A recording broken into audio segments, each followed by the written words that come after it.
Well, greetings and salutations, everybody. Welcome to my YouTube channel. My name is John Campea, and this is a companion video. What are companion videos? Well, I'm glad that you asked. See, every day on the John Campea Show, we take time to take some live questions, but we often don't have time to get around to all the live questions that get sent in. But I want to make sure those questions get answered in a video, so I gather up those questions and we address them here on companion videos. So, without wasting any more time, let's get caught up. And we're going to start things off with Darth Impact, who writes, sweaty question in comics. Which gods are more powerful? Roman, Greek, Norse, or the new gods? Again, whenever any questions come in, Darth, about, who wins in a fight, this person, this for, who's more powerful, this or this, the same answer I always give, and it's true, is it depends who's writing it. If that guy's writer is writing it, that guy will win. So I guess it all depends. Now, we've seen incarnations of Roman, Greek, Norse, and of course the new gods are a different thing, but we've seen representations of all these things in comics.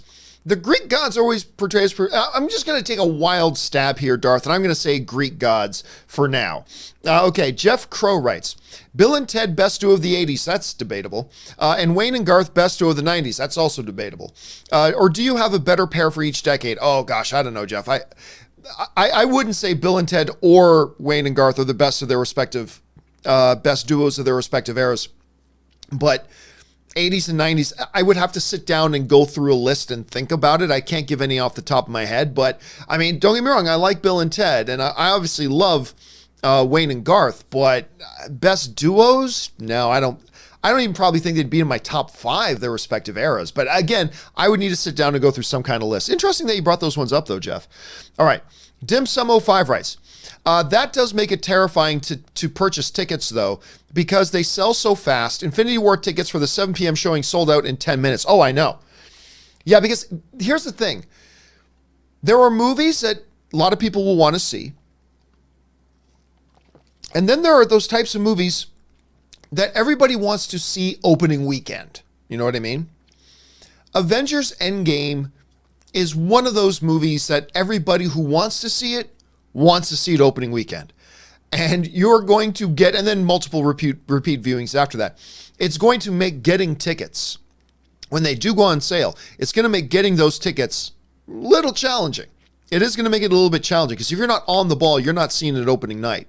Or at least you're not seeing it at a prime 7 p.m. show or a prime, 9 p.m. show. You're going to be going to the midnight showings or whatever, and that'll be fine for some people. But you're right.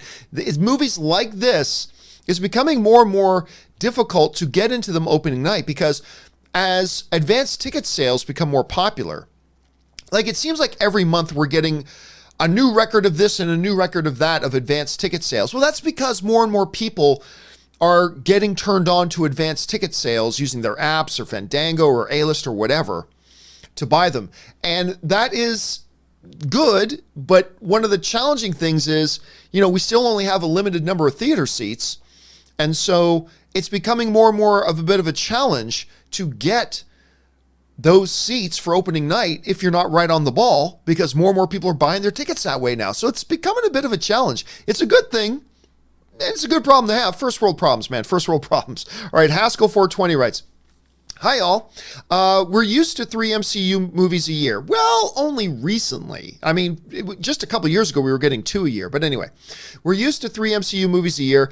After Spider-Man Far From Home, nothing on their release schedule till maybe next year. Could this hurt the MCU in the long run? No, not at all. I mean, when we're talking about things like Avatar, is waiting 9 years, or however many years it's going to be by the time it finally comes out, is waiting 9 years going to hurt it? Well, that's one conversation. Is waiting 1 year for the next installment of a franchise going to hurt it? Nah, I don't see that. I mean, look, they do want to keep momentum and all that kind of stuff. Yeah, but 1 year's not the end. Look, DC just went a year in between Justice League and Aquaman. How'd Aquaman do? Aquaman did pretty good, right? So I would say, no, it's not going to hurt it. Would it be ideal to have another one coming out in 6 months or so? Sure. But is waiting a year going to do, unfathomable damage to the property? I don't think so. And like I said, just a recent example of how Aquaman did, it was perfectly fine. So they'll be fine. Okay. Sky Amazing Guy writes, Imagine the Hulk running with the Avengers in the Infinity War trailer was never in the actual film, is actually a scene in Endgame. Well, Sky Guy, my brother, you're saying that as if you just thought of that. That is something literally thousands of people have written in, like for a year now, ever since Infinity War, when people realized that shot wasn't in the movie. Thousands upon thousands, maybe tens of thousands, maybe hundreds of thousands of people have speculated, wait a minute, what if that's actually a shot from Endgame? It's not, but it's a lot of people have speculated that, and understandably so.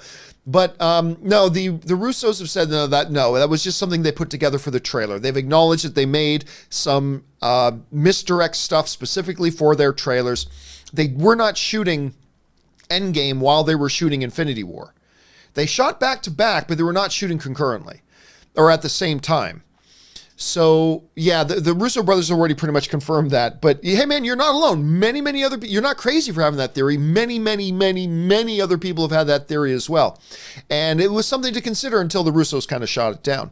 All right, Comic Doctor writes, I am a film teacher in Oshawa. I love Oshawa. Actually, I remember Eric Lindros used to play on the Oshawa junior team, the Oshawa Generals. And I remember going to watch a couple of his games. Anyway, I love Oshawa. Anyway, I'm a film teacher in Oshawa and have just booked an opening day showing for my class. Landmark rep said the runtime is indeed 3 hours and 4 minutes. See, I'm hearing different reports now. I'm hearing 2 hours, 58 minutes. I'm hearing 3 hours and 2 minutes. And I'm hearing some people like yourself saying 3 hours and 4 minutes. At the end of the day, that's within 10 minutes of each other. It doesn't really matter, I'm sure. But man, you are the best teacher in the world.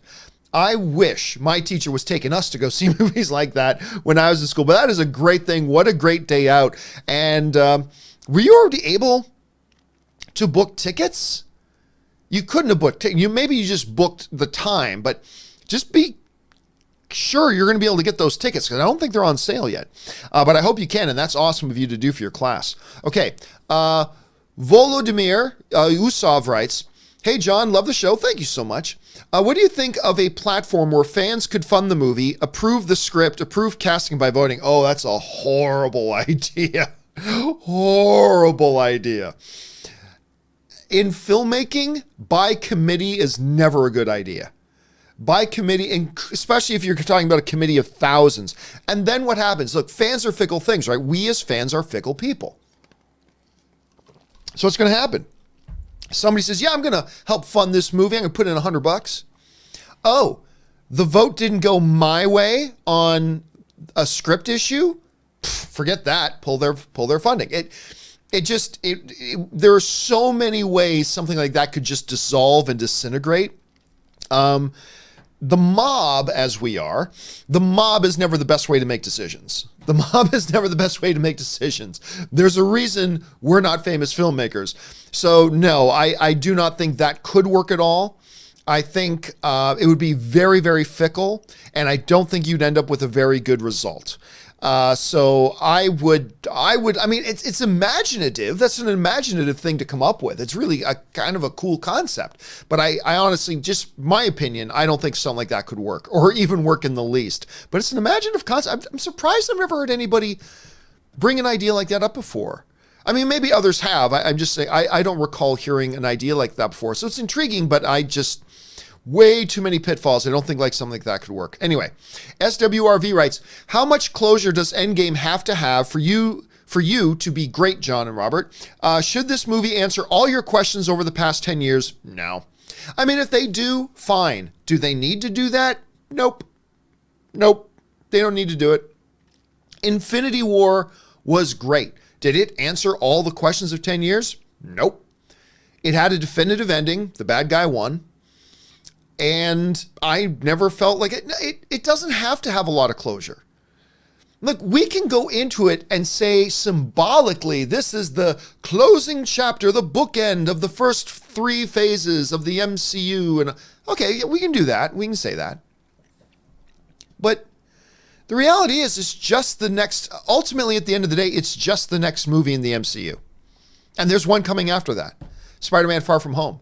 And there's one coming after that. And then there's one coming after that. I mean, there's a very symbolic thing to it, but the reality is it's just another MCU movie. And I mean that in all the best way possible. But at the end of the day, it's just another MCU movie. We can romanticize it and talk about all the, the symbolic things that it represents, and that's all great. But it's like any other MCU movie. I just need a good movie. Just deliver to me a good movie and I'll be happy. Deliver to me a good movie like you delivered Infinity War and I'll be happy. It doesn't have to do any of these other checkbox things at all. Just make it a good movie. Don't worry about anything else. And then we'll move on to the next MCU movie, as we always have and as we always will. That's just my thought on that. Anyway, Volo Damir writes, did you see the Vikings on History Channel? It's awesome. I did watch Vikings for a couple of seasons and I did quite enjoy it. But once the lead character died, I lost interest. Don't get me wrong. I'm not saying the show became bad. I'm not saying that at all.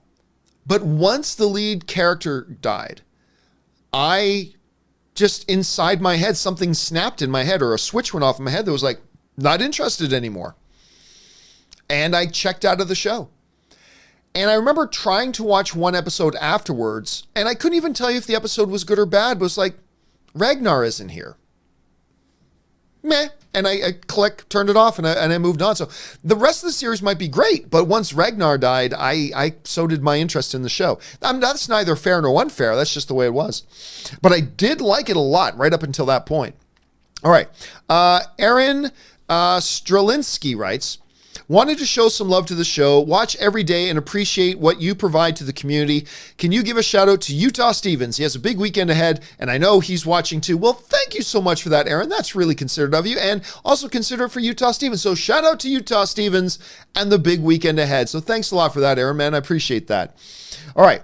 Robert Johnson writes, in a world where there's a 1001% chance that Joker is going to kill again, would a murderous Batman let Joker live? Oh, God, really again? Do you know how many times I've been asked this question? Look, it's a simple thing. Batman never set out, other than the case of Superman, never set out to murder somebody. He never set out to kill with these, I'm going to go in there and I'm just going to kill people. I woke up this morning, I'm going to kill people. No, he doesn't do that. Joker is also no threat to Batman. In a one-on-one fight, he's no threat. I mean, Joker is nothing to Batman. In a one-on-one fight, that is. Batman never woke up in the morning saying, I got to go out and kill Joker today. And Batman is not a murderous Batman. Like, just cut that shit out, everybody. Just cut that out, all right? I don't care what side you're on, whether you think Batman should kill or not kill. If you're going to call murderous Batman, then you have to say that about every superhero. When you talk about Iron Man, you have to say murderous Iron Man. When you talk about Black Widow, you have to say murderous Black Widow. When you have to talk about Captain America, you got to say murderous Black Panther or Captain America. When you talk about Wonder Woman, you have to say murderous Wonder Woman. When you talk about Aquaman, you have to say murderous Aquaman.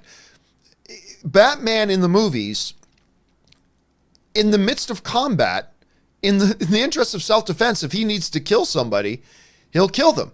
We've seen all the other heroes do it, and he does it. But for some reason, the people who don't want Batman to murder, some of them will attach murderous Batman to. Well, just knock that shit out. Look, it's cool that we can have this discussion about whether or not Batman should kill in the movies. I'm totally comfortable with it, and I think it's a perfectly rational position to have. I think I've laid out my arguments for that very well. And if you think otherwise, that's cool too.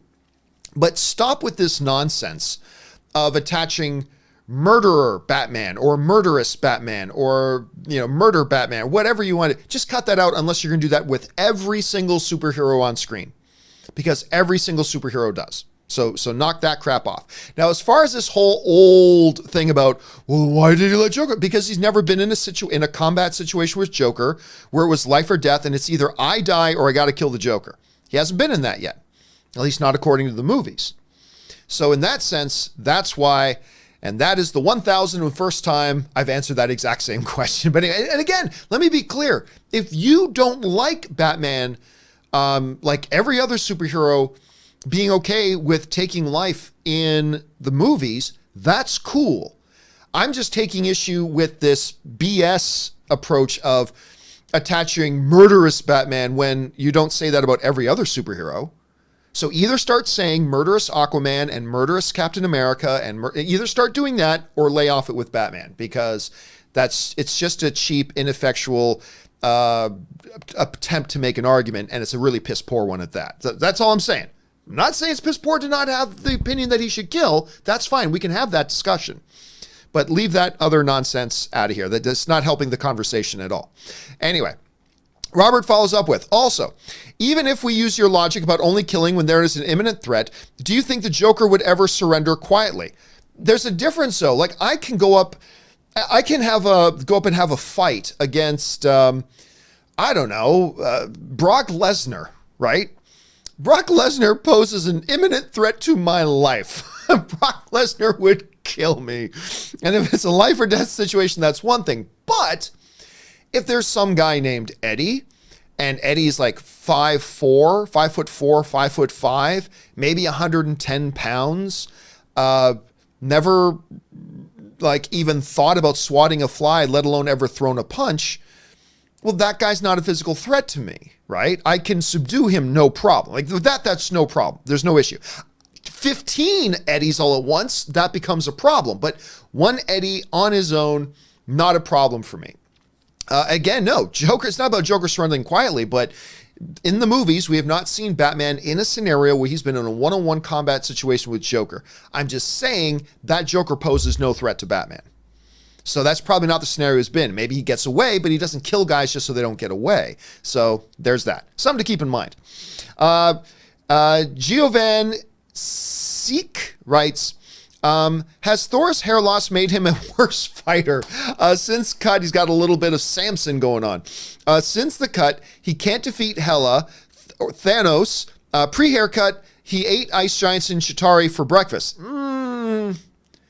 Yeah, but you do see the difference, right?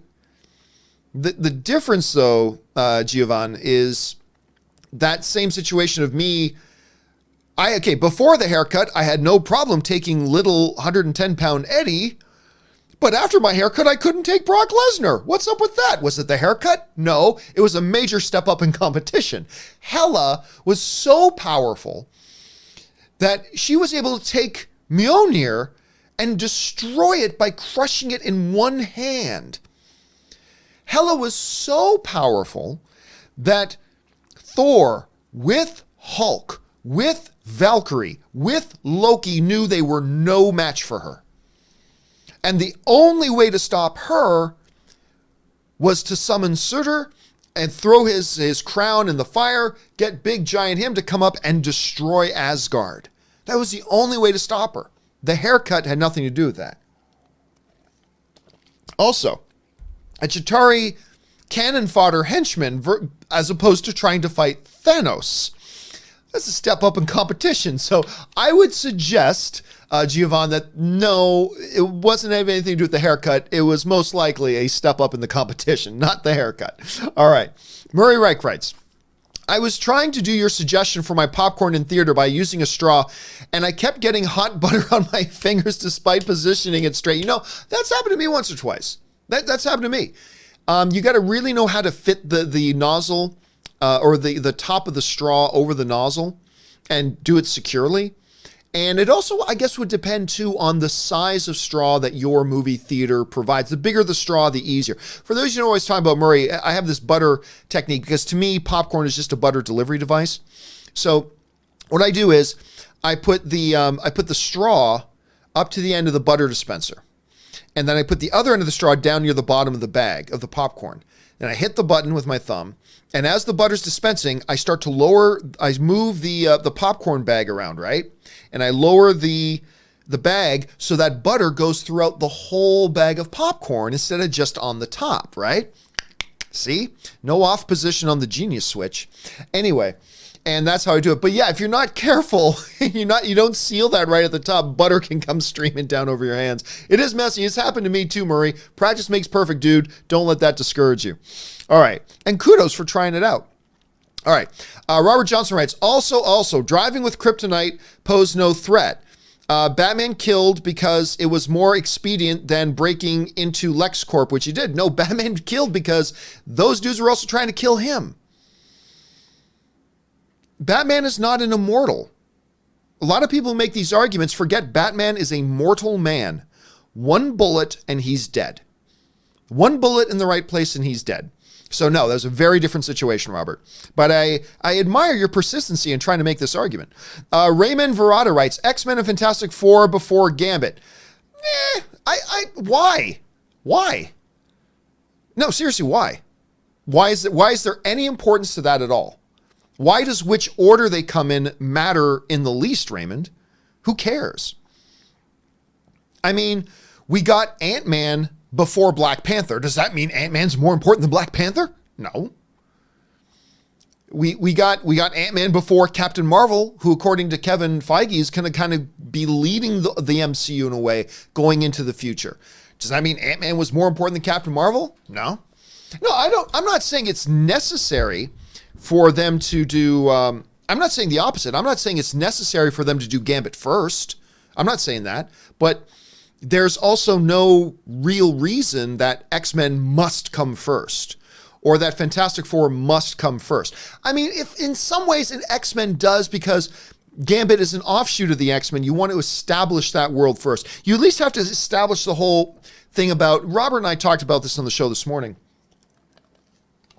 You got to establish what are mutants in this new world.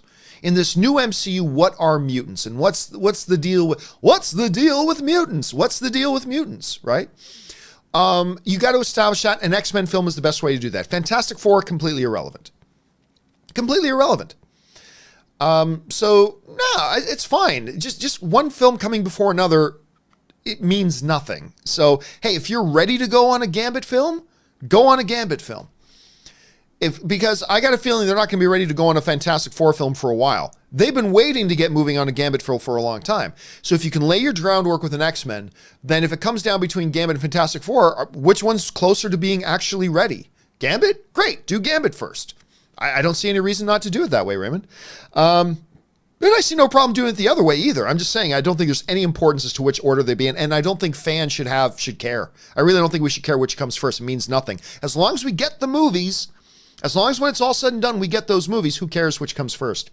Robert Johnson writes, also, it would be a little weird for Gotham police to use a bat signal to work with a known murderer. Funny, there are lots of other superheroes that, law enforcement or whatever call upon those heroes. Lots of them. Lots and lots and lots of them. You can think of a dozen examples off the top of your head. So that argument doesn't work. And Robert, still being persistent, do you think they make children toys out of a guy who has no government oversight that runs around murdering people? Well, let's see. Captain America? Every other superhero ever known to man that has toys. There are Thor toys, there are whatever that get sold to children. We got Captain Marvel toys going on right now. So again, that argument holds no water.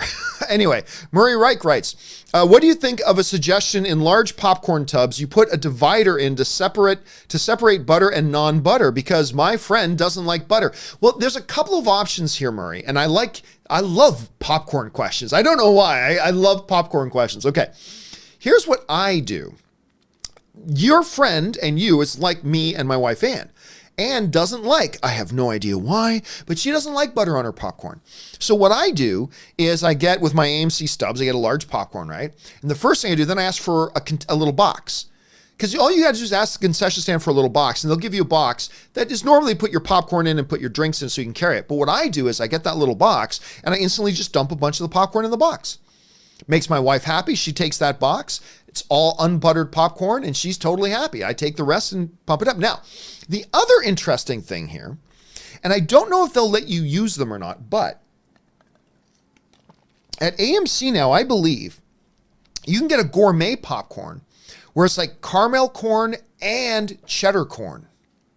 And I believe, I might be wrong about this. I might be wrong, but I believe they give you a container that's divided and has the caramel on one side and the butter on the other. Or the cheddar on one side, the caramel on the other. Now, they make those specifically for their gourmet corn, so I don't know if they'd let you have that or not. But in the absence of that, the other best option, just ask for a little carry box and then dump some of the popcorn in there. easy breezy, everything's good. So there's an option. I don't know why, Murray, I love taking popcorn questions. Questions about movie going.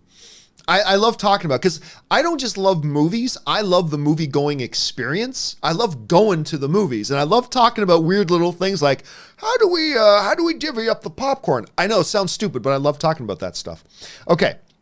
Robert Johnson writes, Cap and Tony killed while publicly working for a government agency. When Cap didn't, he had to go into hiding. He couldn't operate out of one city. That's actually not true. That's only partially true. Tony killed while completely not working for any government agency. It's called Iron Man 1 and Iron Man 2 and Iron Man 3. And yeah, lots of them. So again, that argument doesn't hold any water. Now, don't get me wrong. I'm not saying there aren't any arguments. There are good arguments to be made about why Batman should kill or should be okay to kill. There are lots of good arguments for why he shouldn't. I'm not saying there's not. There are. But I'm just saying these examples, they're just too contradictory to all the other examples that we have.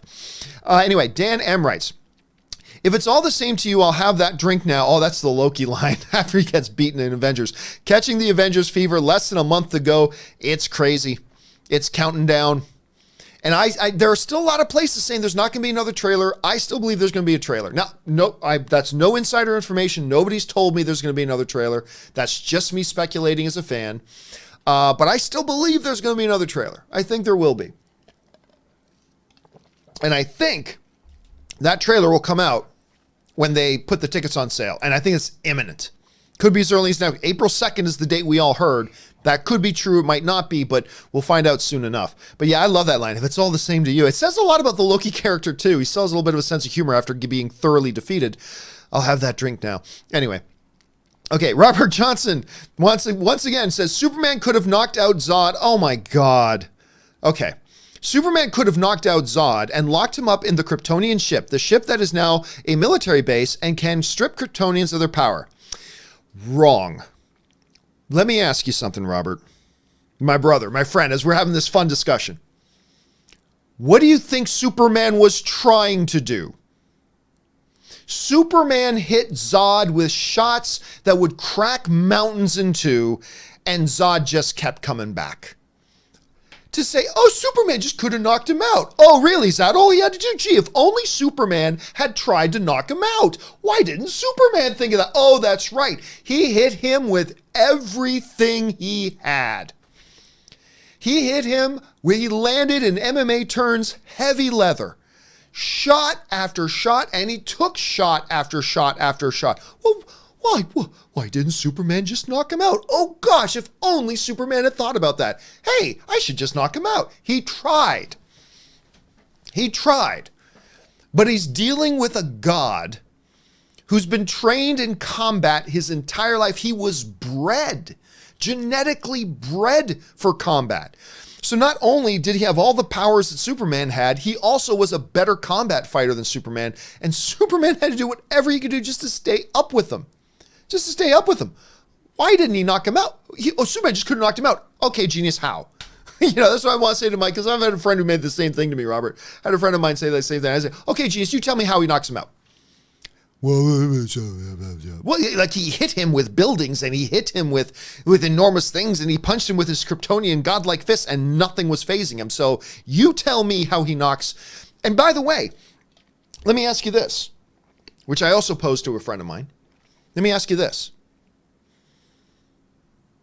In all the extra time now that Superman had to waste trying to knock out Zod, which he had been trying to do already, how many humans have to die? Is it okay if another 50 humans die while Superman keeps trying to knock him out? Is it okay if another 500 humans die while Superman continues to draw out this battle and keeps trying to knock out Zod and keeps failing at being able to knock him out? Is 500 dead humans okay? Is 5,000 innocent dead people okay? Yeah, it's okay that another 5,000 humans died, but at least Superman didn't kill him. No, is that it? No, seriously, how many more acceptable human losses was okay in however long it was going to take Superman if he was ever able to knock out Zod? 5 million more human beings? Like, seriously. And first of all, he wasn't able to knock him out. He tried. And how much, even if he could, how much longer was it going to take? And how many more innocent lives were going to die as him trying to knock out Zod, as their battle raged, and Zod already declaring his whole mission? I'm here to now, my whole purpose for existing, Zod told Superman, is to kill every single human being on the planet. So how much longer do you let that fight go on? I'd love to hear an explanation for that. It would have been okay if he let another 25,000 humans die. Yeah, if he let another 25,000 humans die, that would have been the acceptable number. And then he knocks out Zod. Like, to me, that makes no sense. So anyway, no, I reject that notion. Superman could have knocked him out. He tried. He tried his hardest. He hit him with everything he had. So nope. I don't accept that that reasoning at all, Robert. Anyway, but again, I admire your persistency. And again, you're not the only person who's come to me. Like I said, I've got a good friend of mine who came to me with that same argument, but I'm just telling you exactly that I told one of my good friends. So anyway, there's that. Okay, Rick Cruz writes, saw Shazam last night. Not going to spoil it, but I loved it. DC has bounced back extremely well, especially when you consider the mess they were in. Yeah, they really have. You know, Walter Hamada, I had a lot of optimism when Walter Hamada came in as the new sheriff in town of the DC universe. And I mean, let's face it, even though I've liked the DC movies, it was in an abysmal mess. The status of the DC universe, both in front of and behind the camera, have been in an abysmal mess. It is what it is. I think even the most diehard of DC fans will acknowledge that. The question is, what do you do? Well, they seem to be heading in the right direction now, because Aquaman was quite good. Shazam is awesome. Shazam is awesome. They are definitely on a winning streak right now. Granted, a small one, 2 films in a row, but still. They're heading in the right direction. The future looks bright. I mean, I think once people see Shazam, you're going to get a sense of optimism surrounding the DCEU that I don't think we've had for a long time. And I think people are going to be really happy. And I'm just so excited for everybody to see Shazam. I just love this movie. Make sure you check it out when you get a chance. I'm glad you had a chance to see it, Recruits. Okay. Wilfred Rodriguez writes, hey, John, planning to see Hotel Mumbai? Yes. Dev Patel, Army Hammer. It looks really good. Here's the thing about it, though. They marketed that film so badly. It's actually in theaters now. And I didn't even know it was in now till like earlier today. But yeah, I am planning on seeing that. I'm quite interested in it. I really like Dev Patel. Anyway, AFC writes, Hulkster on Endgame standee, Bruce again or misdirect? I don't think it's an either or. I think that's a both and. Sorry, let me rephrase that. I don't think it's either a misdirect or it's actually him in the armor. And in one part of the movie, it can be Bruce in the armor. And then in another part of the movie, the Hulk comes out. It does feel like they're hiding the Hulk from us. Now, of course, there is the possibility that Hulk's not in this movie. That's a horrible thought. And I don't think that's the case. I think Hulk is in this movie. But I'm just saying there is the possibility he's not in this movie, although I believe he will be. But just because they're showing Bruce with a Hulkbuster armor, that doesn't mean it's a misdirect. It doesn't mean the Hulk's not there. It could be one part of the movie, he's still doing the Hulkbuster armor thing. Then at some point, him and the Hulk get it all straightened out, and Hulk comes out in another part of the movie. So it can be a both and scenario. Anyway, Ben Gudmundsson writes, would you like to see villains like Red Skull, Ultron, Thanos, etc. versus the Avengers in a battle scene at some point rather than cannon fodder? No. Because to me, that just sounds like a video game finale. It'd be like, you know, kind of like a Street Fighter where you got the team of 3. So-and-so versus so-and-so. It's Iron Man, Captain America, and Thor versus Red Skull, Ultron, Thanos, and Malekith. Go, fight. Like, it feels more like that. Honestly, no. No. Plus, if you know, look, Red Skull and Ultron and Thanos, they all have completely different ideologies. Thanos sees himself as the savior of life, right? He thinks by committing mass genocide, he's saving life. Ultron wants to wipe out all life. Red Skull's just all about power. So, I mean, narratively speaking, you would have to do a really good job of explaining to the audience, why are these three working together? Because their motivations are completely in conflict with each other. So, yeah, from a fun fan YouTube video perspective, would it be fun to see a 5-minute thing of Avengers versus this cavalcade of various Avengers villains? Sure, but does that make a good movie? I'm not sure about that. So, yeah, I mean, you don't necessarily have to have cannon fodder. Like, for instance, the Black Order wasn't cannon fodder. They were a problem. They were a big deal. The Space Dogs, they were cannon fodder. The Chitauri were cannon fodder. But once you got into the Black Order, then that wasn't cannon fodder anymore. That was legitimate. You had multiple legitimate bogeys, right? So you could probably come up with something like that again, but I don't know that you can do it that way. Again, unless they come up with something really compelling narratively to explain how their interests suddenly align. So that would be interesting to see. Okay, let's move on. Seal Dadil writes, love the show, guys. Thank you so much, man. Since Disney is willing to keep Deadpool with the merger, I hope they keep Josh Brolin as Cable. I would love more movies with them. Let me put it this way. I really like the chemistry between Josh Brolin and Ryan Reynolds. Even in their behind the scenes stuff. Like, I don't know if you guys watched any of the the BBC interview stuff that they did. They did this thing. Look it up on YouTube. Josh Brolin and Ryan Reynolds on BBC Radio doing this competition where they insult each other, trying to make each other laugh. It's some of the funniest stuff I've seen in a while. It's really good. It's really funny. You should look that up. I gotta say, I'd be okay if they moved away from Cable and Josh Brolin. But yeah, all other things being equal, I'm with you. I really like their dynamic on screen. I'd like to see more, but I do also kind of just like all the attention being on Deadpool. But hey, I'm open for the other thing too. I'm completely open for that. Let's see what happens here. Magic K writes, over under 20%, Gambit will be the Disney Plus series. Will be a Disney Plus series. I don't think so. I don't think. No, I'm going to take the under 20% on that. I think that either gets made into a movie or it doesn't get made. So I'm not going to say 0, because right now everything's on the board. Like Simon Kinberg said, right now everything is being discussed, and I'm sure that's part of the discussion. And maybe they go that way. But if you're asking me if I think they will, I'm thinking they won't, but it's possible. It's totally possible. But I'll still take the under 20 for now. Andrew Naranjo writes, worst MCU year is 2013. Best MCU year is 2014. I'll just take your word for it, Andrew. I can't remember which films were in those years. I'm not a Scott Mantz or a Robert Meyer Burnett that I have movie film dates are not my strength at all. So I can't even remember which one. But for now, I'll just take your word for it. All right. Chris Smith writes, I know it's way early to speculate, but over under 15%, Once Upon a Time in Hollywood has a higher opening weekend than all other Tarantino movies, 39 million.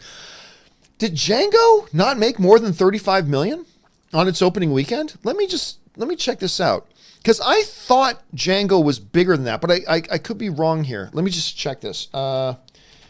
Django box office. Okay, so Django Unchained, which went on to make $425 million, had an opening weekend of $30 million. So, I mean, I guess another one had an even bigger opening weekend. Anyway, man, the thing about it's a great question, Chris. The thing about Once Upon a Time in Hollywood is that it doesn't look like, your traditional blockbuster, So it's not a movie that looks like it's going to be an $80, $90 million opening weekend, but it could surprise us. But you know what? You're setting an awfully low number for a movie with Brad Pitt, Margot Robbie, and Leonardo DiCaprio. 15% is an awful low number. So I'll take the action on that. I'll take over 15%. I'm not saying it's over 50%. I'm not saying it's likely, but 15 is a low number, my brother. So I'm going to go over 15% that Once Upon a Time Hollywood makes more than 39 million bucks. Okay, good question, man. Charlie Rogers writes, hey, John, 1 of 3. Love ya. Would you consider comicbookresources.com a reliable source? They posted a few news articles, one of which was March 22nd about the Mortal Kombat movie happening. No. I know the article you're talking about. It did not say the movie is happening. They're trying to develop that movie. They're trying to develop it, but lots and lots and lots of movies go through stages of development, and then most of them never happen. Some of them do. So just keep that in mind. And that thing wasn't about it is happening. It has not been greenlit by anybody. None of that stuff. But they are trying to develop it right now. So just keep that in mind. Let's see. He goes on to write, James Wan is now producing it. He's signed on to produce, but a lot of times when a movie's in development, you get people signed on, so you get their names on the page to try to attract investors. Anyway, James Wan is now is producing it with Simon McQuoid directing and Greg Russo penning the script. I know you have your doubts, but I really want this movie. Mortal Kombat is my all-time favorite game franchise, and it has such a rich mythology. Thanks. I still don't think it's going to happen. I mean, I hope it does. And it's good to see that some people are trying to kick the tires a little bit. Because remember, they tried kicking the tires on Mortal Kombat a couple years ago. Back in my movie blog days, they made some web shorts to try to drum up enthusiasm. The whole goal was to make it into a new feature film and all that kind of stuff. And after the studies they did, they just thought, this isn't something that can make money.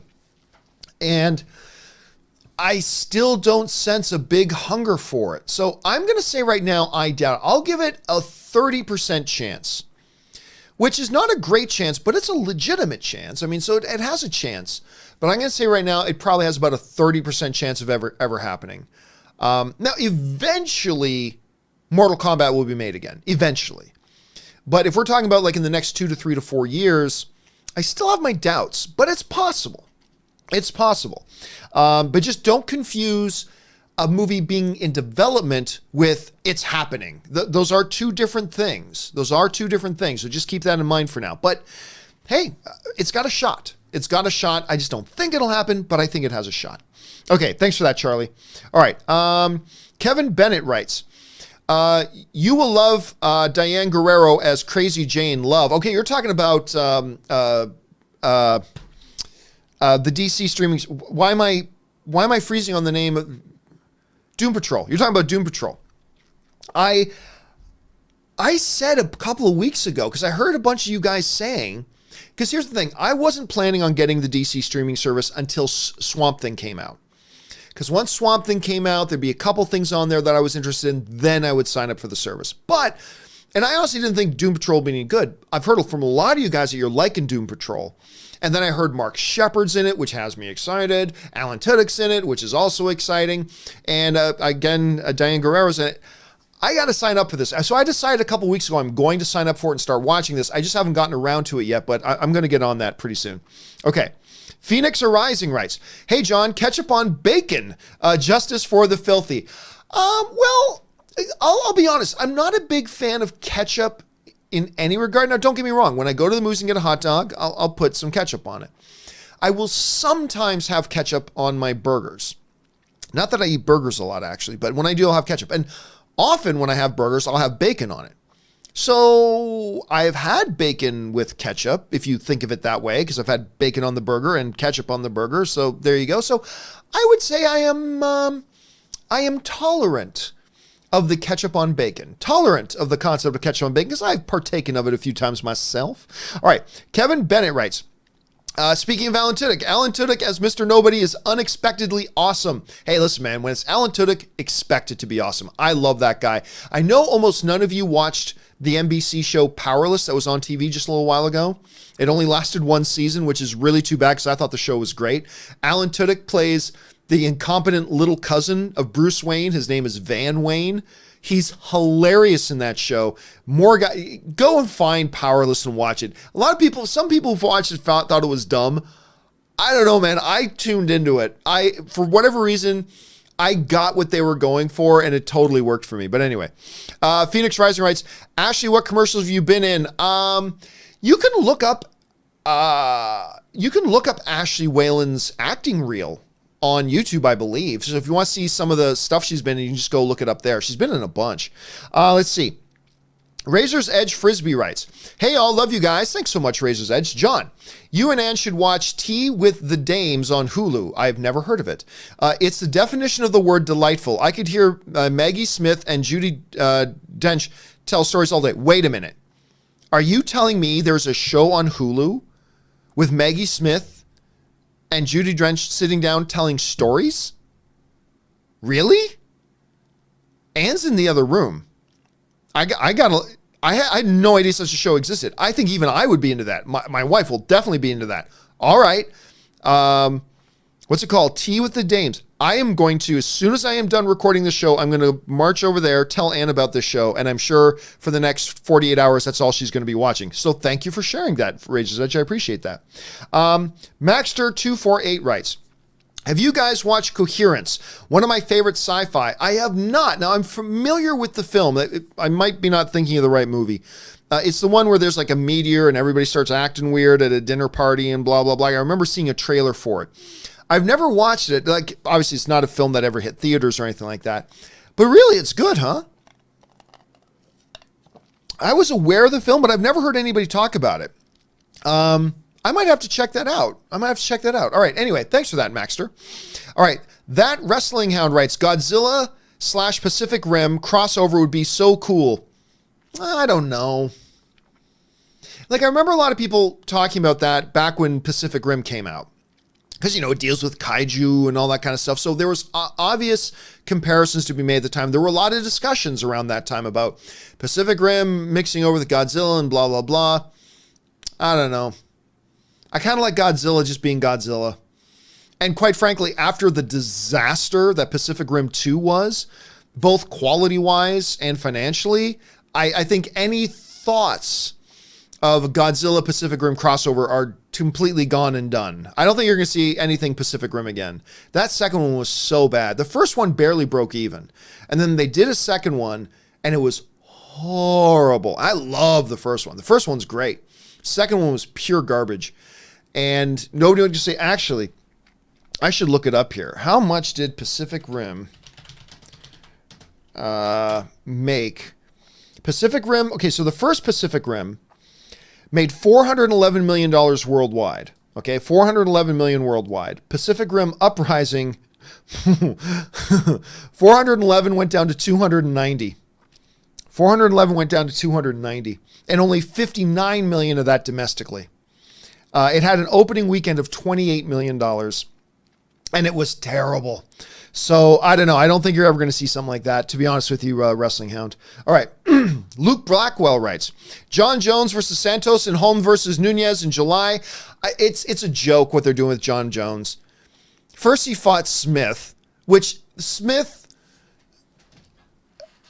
has, have you seen his record? He has no business being in a title shot. None. Why they give that kid a title shot is beyond me. The only thing is they're trying to make John Jones look good. After all the stupid things he's done, whether it's the hit and run, the drugs, the PEDs, the whatever, all that stuff, now they're just trying to make him look good by giving him candy corn opponents. And now they're giving him Santos. Santos has 6 losses, man. He loses a fight every 3 fights. This guy is getting a title shot? It just looks like they're just trying to make him look good, and it's kind of infuriating. Anyway, Kevin Bennett writes, what should we call the DC superhero universe on their streaming service in our John Campea Show discussions? It's way different in structure than either the DCEU or the Arrowverse. The Titanverse? Kevinverse? I've just been calling it DC streaming. Or their streaming universe. That's all I've been calling it. I've just been using the word streaming. Because you're right, like you got the DCEU. For whatever reason, we all started calling the CW stuff the Arrowverse. I don't think Titansverse works. I'm just referring to it as DC streaming. So I don't know if you call that DCS or streamingverse or whatever, but that's what I've personally been calling it. I haven't been giving it any thought. Clearly you have, so I don't know. What do you think? I just go with streamingverse, the DC streamingverse. That's just me though. Okay, Razor's Edge Frisbee writes, you know what makes me sad about the Disney-Fox merger? No Daphne Keene X23 spinoff. Look, I'm just going to tell you right now, there never was going to be a Daphne Keene spinoff. I know some people said, oh, I'd love to do one, and we're going to work on one, and blah, blah. There was never going to be a Daphne Keene spinoff. Here's the thing. Daphne Keene, you all know what I think about Logan. I thought it was the best film of the year. Not the best comic book movie of the year. I thought it was the best film of the year. And Daphne Keene is one of the reasons it was so good. She was great in that. However,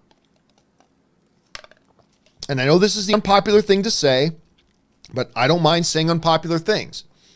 Dafne Keen was able to be so great because she was able to walk in the shadow of Patrick Stewart and Hugh Jackman and let them be the leads. And she could play a supporting character incredibly well. She played that character great as a supporting character. Could she have carried a movie as a movie's lead? I don't think so. I really don't.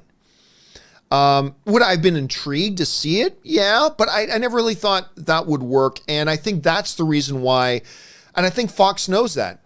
And that's why they didn't immediately put into production an X23 movie as soon as Logan had all of his success. Because I think they knew she can't carry that movie. She's great as the supporting character, and she's great as that character, and she brought a lot of life and love to that character. But can she put a movie on her shoulders and carry a film? I don't think so. And others may disagree, and that's totally cool. But I guarantee you that's the only reason Fox didn't immediately put an X23 movie into motion. Well, it's because they did not think she could carry that. And I agree with them. But anyway, that's just that. But there's a lot of debate to be had there, but that she was awesome in Logan is beyond dispute. Completely beyond dispute. There's no debate to be had there. She was great in that. Okay, but yeah, just understand that we weren't going to get one anyway. The Fox Disney merger didn't stop that movie. That movie wasn't going to happen anyway. Just to be clear on that. All right. Stephen Mena writes, Red Skull is a threat in Endgame. Don't know. I love Red Skull. And as an antagonist in these movies, I've wanted to see him return ever since Captain America, the First Avenger. I've wanted to see him come back. I was so surprised and overjoyed when he popped up in Infinity War. Like, that was the one time in Infinity War my jaw dropped open. My jaw dropped open.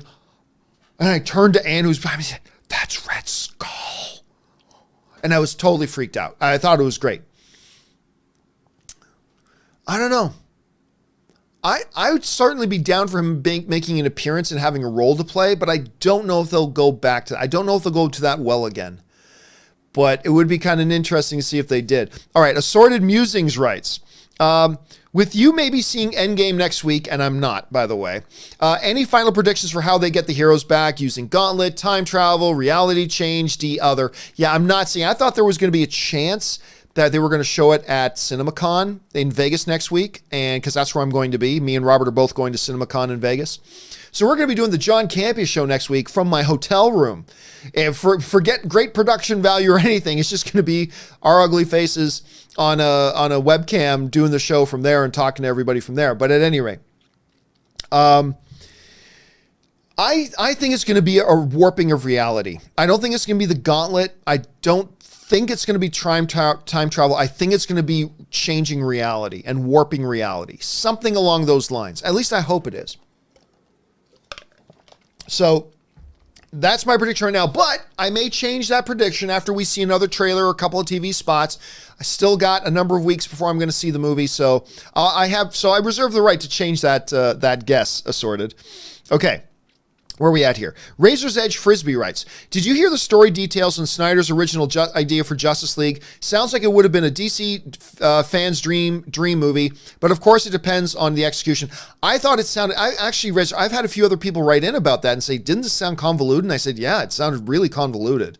I didn't think it sounded good at all. But that's the thing about these concepts, right? A filmmaker can have a picture in their head about what something would look like, and they can then say what the concept is.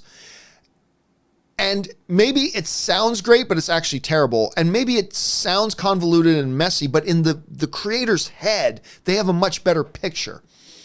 I thought, thank God they didn't make that when I first heard about, Snyder's original vision. I just thought, thank God they didn't make that. That sounds terrible. But that's not to say that what Snyder had envisioned in his head was more crystallized, more manifested properly in his own mind. And maybe it would have turned out great. I mean, I'm totally open to the possibility of that. It could have turned out great.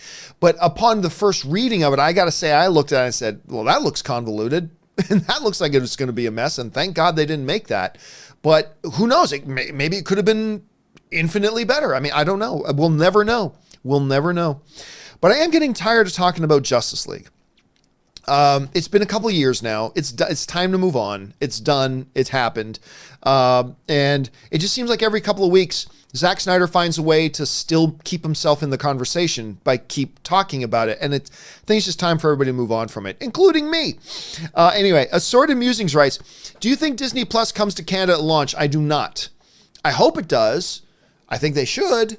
But I think it's going to be a U.S. only thing at launch. I thought I heard that. Maybe I'm wrong. It would be great if it did, but I do not think it's going to be in Canada. Justin Fayerison writes, I've been able to see Lawrence of Arabia, Creature from... Oh, by the way, Lawrence of Arabia, one of my top 10 favorite movies of all time.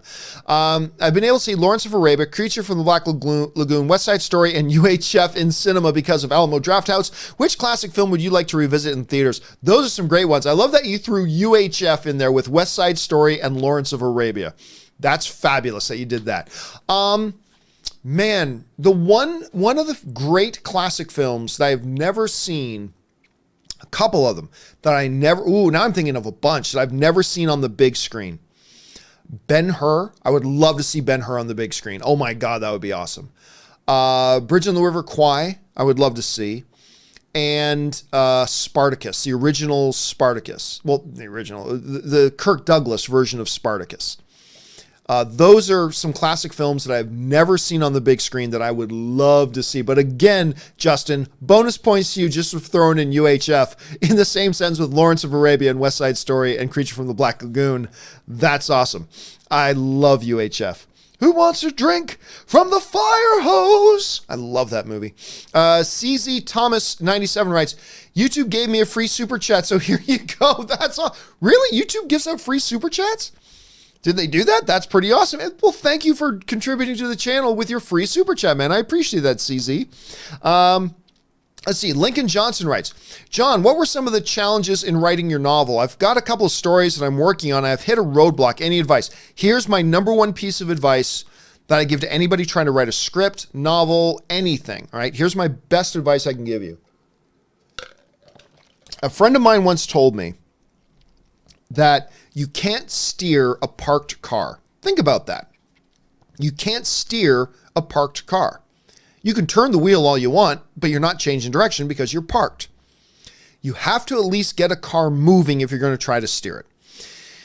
What that kind of translates out to me is when facing writer's block or anything, and let's face it, we all do, and I have, and you will, and everybody does. The best thing to do is just write. Because you can't steer a parked car. If you're not writing, you're parked. So just start writing. It doesn't matter if it's gibberish. It doesn't matter if it's 50 pages that you're just going to throw out in 5 hours. It doesn't matter. Just start writing. Just start writing the stupidest ideas, the dumb ideas, the stuff that makes no sense to you, because it's in the process of writing that ideas will start to come. Like when I get frozen like that, just start writing. I say, okay, there's going to be a little dog, and his name's going to be Jerry. Only Jerry has psychokinetic powers, and he comes across an alien named Migui. Oh, yeah, and so the puppy and the alien, they start, like, just ridiculous nonsense stuff. But it's as you're writing, you're kicking your brain into gear, right? So if you're stuck, write.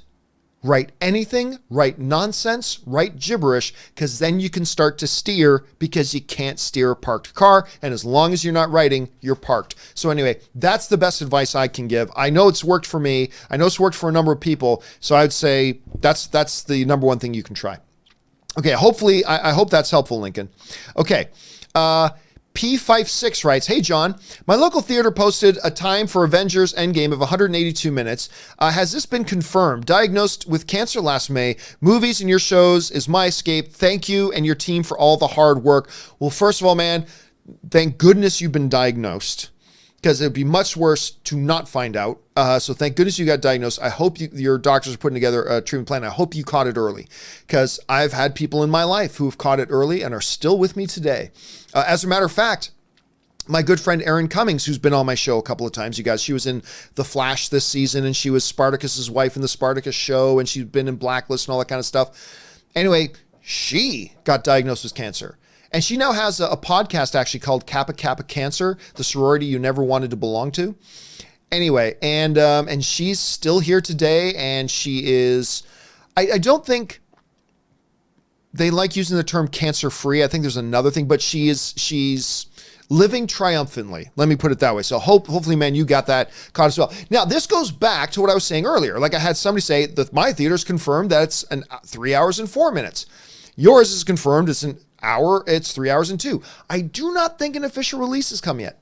There's a very good chance it is 3 hours and 2, 3 hours and 4, or 2 hours and 58. Like I'm hearing these numbers, right? It's all super close to each other. It's going to be a long movie, but I don't think it's 100% official that it's 3 hours and 2 minutes. We'll find out because, again, I'm hearing from other people that theaters are telling them it's 3 hours and 4 minutes, blah, blah, blah. We're going to find out real soon, but I think it's safe to say at this point, it's nudging up just behind or just over the 3 hour mark. So that's what all these things have in common. So keep your eyes open and best of luck, man, in your treatment. And yeah, thank goodness you had the good sense to go and get diagnosed, man. That's great.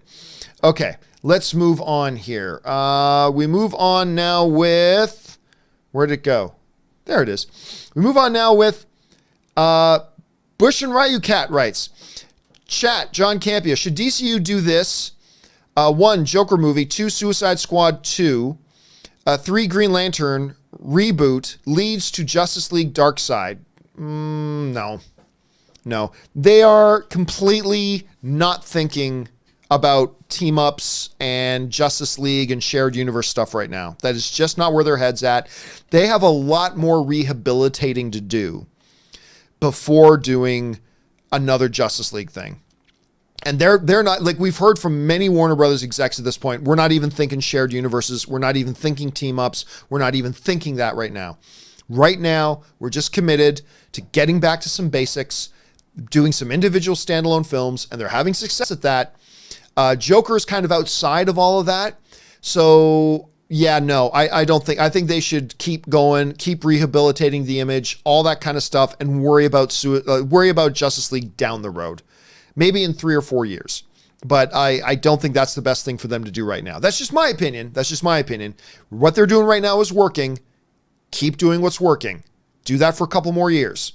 And then let's talk Justice League a little bit down the road. That's my thought at any rate. Jeff T. Charles writes, how many pounds do you think Nolan Centineo needs to gain to look the part of He-Man? 30 to 40 pounds of muscle. So this is the kid that they just announced the other day was their front runner to lead the He-Man movie. This kid looks nothing like He-Man. Not that I think you need to look like the character, but He-Man is He-Man, and this kid ain't He-Man.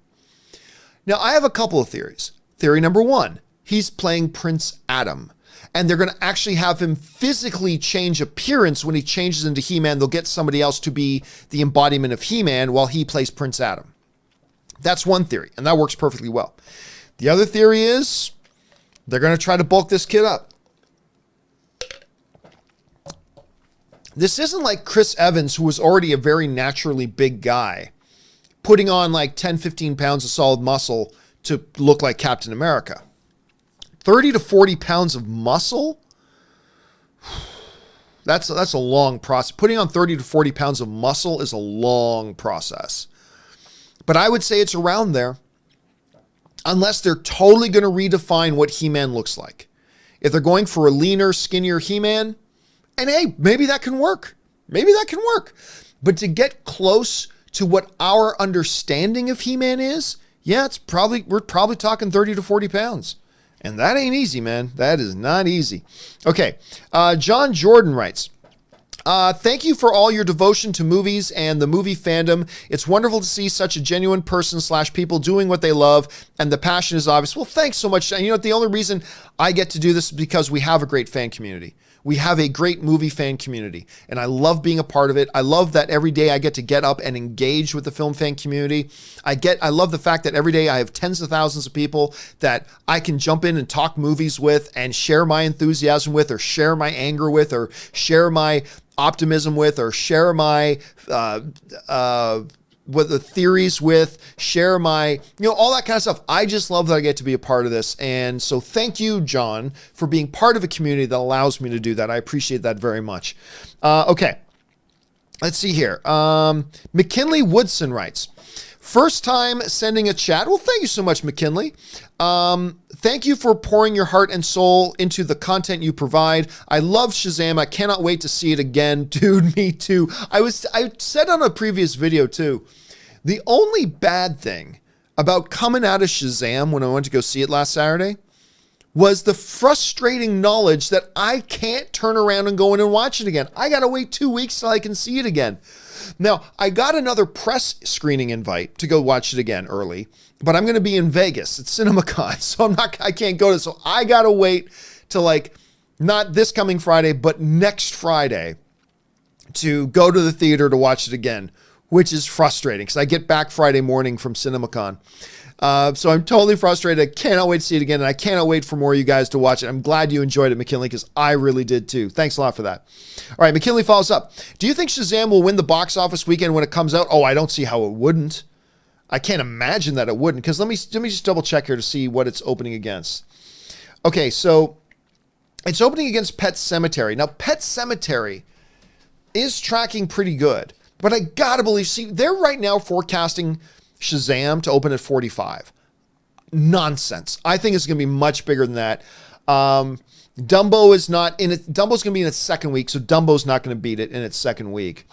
The Best of Enemies is not going to be number one. Pet Sematary will pose a threat, but yeah, no, it's got to be Shazam. I would be shocked. Let's put it that way. I would be absolutely shocked if it didn't take number one at the box office that weekend. Now, I don't know that it'll be number one in the box office 2 weeks in a row, because the following week you got Hellboy opening up, and that's going to be in its opening week.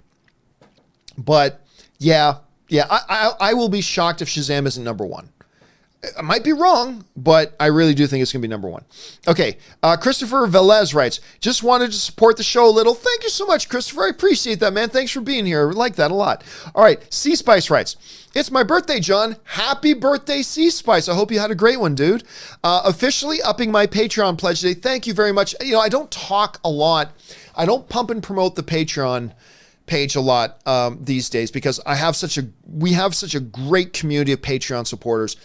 The Patreon supporters are basically the backbone of support for the channel.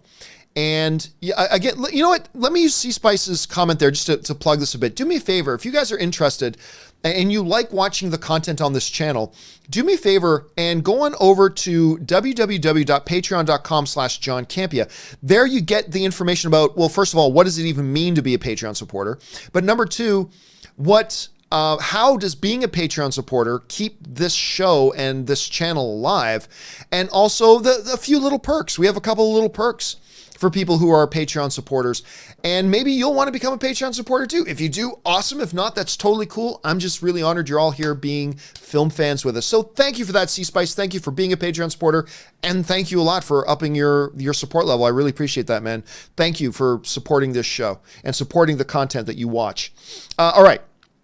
Frankie Gouge writes, is it the Frank or the... Oh, I know. Earlier today on the John Campea Show, let me read it out. Is it the Frank or the beans? So earlier today on the John Campea Show, somebody asked a question, what was more embarrassing, the pie scene in American Pie or the scene from Fast Times at Ridgemount High when she catches the guy, right? What was the more uncomfortable? And I said, neither, man. It's Something About Mary when Ben Stiller catches his business in his zipper. That was one of the most hilarious, but also completely uncomfortable scene. But anyway, that line, is it the Frank or the beans? I love that line. That was great from that. So good on you, Frankie. All right. Jared Murray writes, love Thor's helmet from the beginning of Thor 1. It works, man. Look, there's so much I love about Thor 1. Other than Man of Steel, I think the first Thor, directed by Kenneth Branagh, is the most underrated comic book movie ever. I think Man of Steel is the most underrated comic book movie ever, but then I think Thor is the second most underrated. For lots of reasons, including that. All right, Cameron McCarthy writes, any news on Ad Astra? No. With Brad Pitt, release date is supposedly May 24th. Nothing. I don't think there's any way that movie's coming out. There's no way that movie's coming out. I'm not saying it's never coming out ever, but I don't see any reality in which it actually hits that May 24th release date. I'm just assuming now we're going to get an announcement sometime about it's been pushed to August or September or something like that, maybe October or November, but I'm just waiting for them to make the announcement that it's been pushed. All right, and the final question today comes to us from I'm Upset, who writes, still plan on seeing Holmes and Watson and or Gotti. I did see Holmes and Watson, and it's really bad, but I still have not seen Gotti, and I have no plans to watch it. I have no plans to watch Gotti. I think I've heard everything I need to hear, and I feel no desire to watch it. And when I'm so far behind on other things I really, truly do want to watch, I don't see the reason why I would take something I have no interest in watching and pushing all the other things that I am interested in out of the way. So, nope, not going to be checking that one out. Okay, guys, that will do it for this installment of the companion video. We are now all caught up. Special thank you to all you guys who were watching the John Campea Show earlier today and sent in these questions, giving us great stuff to talk about, and of course, supporting the channel. Thank you so much for that, guys. I really appreciate it. And I hope for those of you just here wanting some movie discussion, I hope you had a good time too. Don't forget the John Campea Show will be back again tomorrow. And yeah, that will do it for me, guys. Thanks a lot for being here. My name is John Campea. For now, I got to go tell Ann about that show with the dames on Hulu because she's going to lose her mind. That'll do it for me. My name's John Campea. And until next time, bye-bye.